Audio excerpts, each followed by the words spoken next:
денеска ќе поразговараме со нашите гости за говорот, поточно етничкиот говор на собраниската говорница.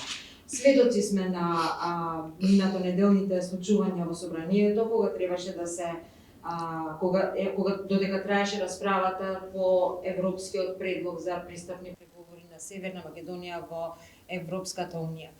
Сведоци сме на тоа што се случуваше во собранието, вон собранието, на социјалните мрежи, по медиумите, а за секој по дома тоа си знае секој посебно. Денеска со нас наши гости се пратениците од собранието, господја Љатифе Шиковска, господин Зечир Рамчиловиќ и господин Мартин Ковски. Добро дојдовте на нашиот панел. Добро најдов. Ќе поразговараме малку.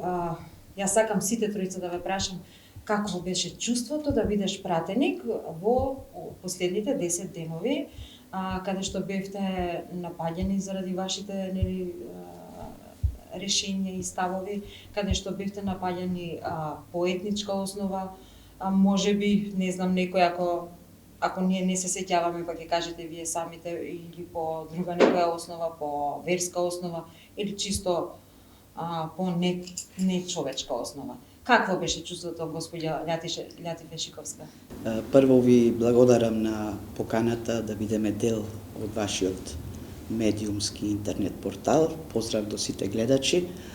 Па знаете што, ова е за мене прв пратенички мандат, како што кажавте, последниве 10 години во однос на францускиот предлог од страна на Европската унија.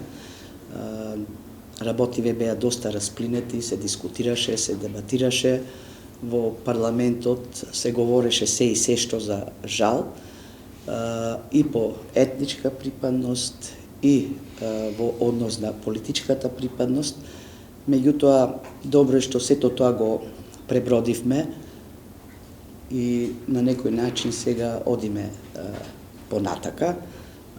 Колку и да е сензитивно и чувствително прашањето во однос на францускиот предлог и почнување на пристапните преговори со Европската унија, сепак мислам дека, барем според мене, донесовме исправна одлука, а сето останато во однос на говор на омраза, етикетирање, омаловажување и какви ненавреди беа упатени кон нас како пратеници на етничка основа, сето тоа на некој начин ќе се обидеме да го заборавиме, иако е навистина тешко. Па мислам дека во собранието ние скоро изгласавме кодекс на однесување на нас како пратеници, меѓутоа очигледно дека не секогаш се придржуваме кон тој кодекс на однесување на нас како пратеници, особено да внимаваме кога се излегува на говорница што е тоа што говориме. Не е моментот само излези на говорница и зборува се и се што како што тоа се случуваше последниве 10 дена. Сепак ние сме тамо пратеници со различни профили, со титули, и мислам дека не е соодветно едни кон други да се навредуваме и тоа да оди до бескрај. Сепак мислам дека може би е потребно се уште време, затоа што сепак ние како пратеници сме представници на народот и преку нас фактички го изразуваме застапувањето во однос на решавање на многу проблеми кои ги засегаат нашите граѓани, и мислам дека понекогаш опозицијата не бира средства за да едноставно говори тоа што треба и тоа што не треба. Меѓутоа, ајде ќе кажеме дека тоа е нивно право, но секако треба да внимаваме, затоа што неколку истражувања се правени, мислам дека од страна на NDI и Институтот за демократија во однос на политичката култура и нивото на дебати. Мислам дека навистина оценката е многу ниска и ние сите треба да се запрашаме како пратеници докаде се можеме да одиме во однос на говорот на омраза, етикетирање, навредување, закани, уцени и што уште не. И мислам дека крајно време е на некој начин да се освестиме, не само ние, него сите пратеници, затоа што за да се дојде до некој си партиски интерес или да се подигне рейтингот на одредена партија, не се бираат средства и затоа мислам дека сепак ние како пратеници партиските интереси треба да ги оставиме надвор од собранието да се дискутираат, а внатре во собранието и tekako имаме многу поважни задачи во однос на носење на закони кои ги засегаат нашите граѓани и мислам дека во тој дел треба највеќе и попосветено сите заедно да работиме. Меѓутоа, ете, моето искуство после 2 години на вистина моите очекувања не се исполнија во однос на она што јас очекував како една пратеничка која има прв мандат и не знам, мислам дека сето ова ќе се надмине, меѓутоа сепак ние како колеги пратеници, дали позиција или опозиција, треба повторно заедно да работиме и да дискутираме и да дебатираме и како на некој начин ние ќе се погледнеме во очи после се што се случуваше. Колегата Зекир спомна дека ние сме подготвени да простиме, да, меѓутоа сепак во рете и опозицијата после една таква жестока дискусија и навреди во рете и да се извини. Ние како политичари мораме да сносиме голема одговорност. Што сакам да кажам?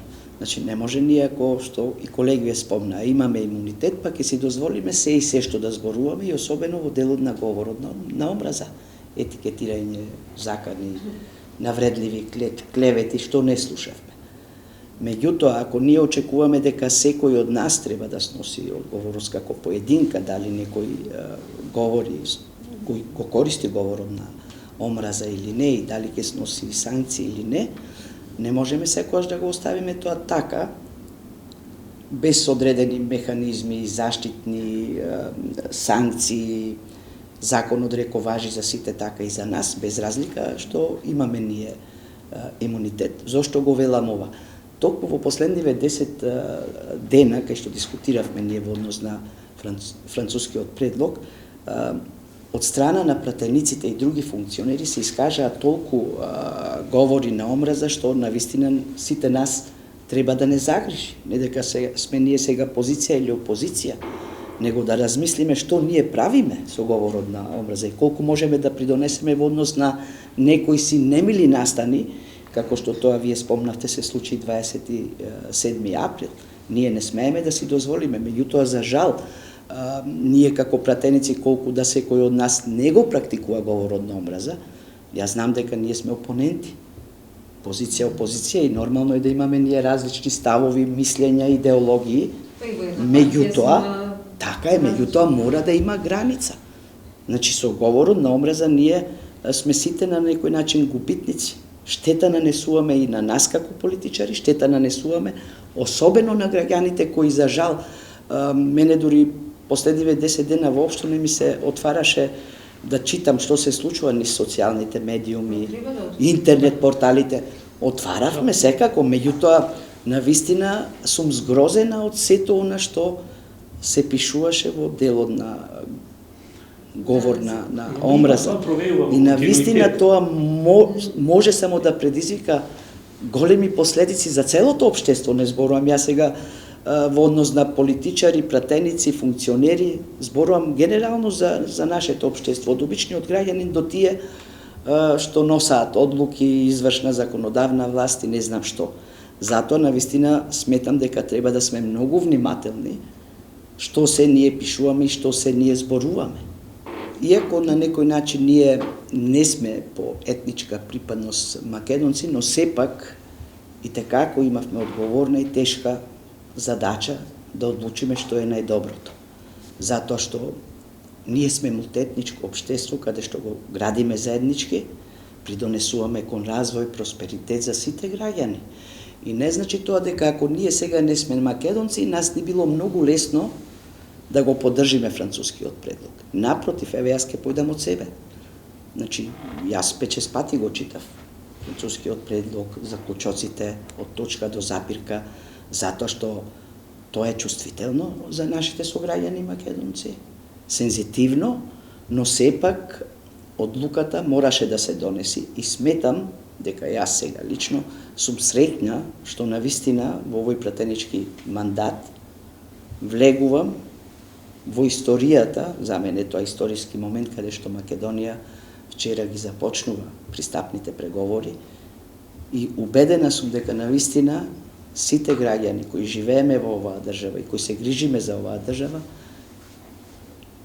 допрва ќе ги видиме придобивките од овој процес, затоа што спомна и колегите, 17 години е долг период да се чека пред вратата на Европската Унија и сега еден ваков историски момент каде што сите челници од Европската Унија дојдоа дури до собрание да не поддржат, да не охрабрат, да донесеме одлука и сега сето тоа ние да го оставиме туку така да помине. Напротив, јас сум убедена дека навистина одлуката беше тешка, гласањето навистина беше тешко, но знам дека сето ова во периодот што следи ќе се видат сите придобивки и на некој начин ние од денес започнуваме со скринингот, спомна и Зекир, каде што навистина не чека еден многу сериозен процес каде што се надеваме дека